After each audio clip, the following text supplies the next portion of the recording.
ननकाना साहब से खबर शामिल करते चले। थाना फैज़ाबाद में एक नौजवान को बेदर्दी के साथ 5 माह पहले कत्ल कर दिया गया था, लेकिन थाना फैज़ाबाद की पुलिस मुलजमान को अभी तक गिरफ्तार ना कर सकी और इनका चालान अदालत में पेश ना किया जा सका।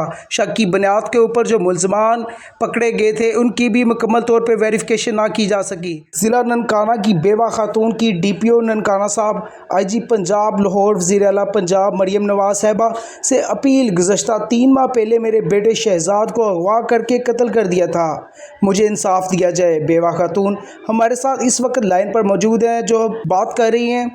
अस्सलाम वालेकुम। मैं एक मंडी फैज़ाबाद दी एक बेवा औरत ते इस मेरे बेटे शहजाद नूं इस जीरे मुसल्ली ने कतल किया है। फिर मेरे पुत्र ये 3 महीनों बाद जिस टाइम ये फड़ीजा है तो फिर मेरे को टाइम पे लेंदे ने, कहंदे ने टाइम माँ जी दो 2-4 दिन बाहर निकले तो किसी को पूछे दसे।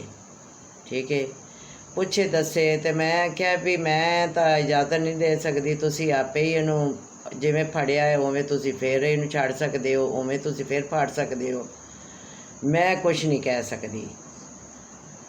फिर उस तो बाद इनू छोड़े, इनू छड्डिया ने बाहर।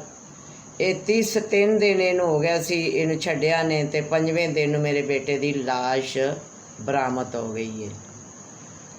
ते गंदे पानी दे विच मेरे बेटे नू उन्होंने सट्टिया ने, जिथे सारी दुनिया का गंदा पानी उत्तों आंदा उत्थे सुट्टिया ने,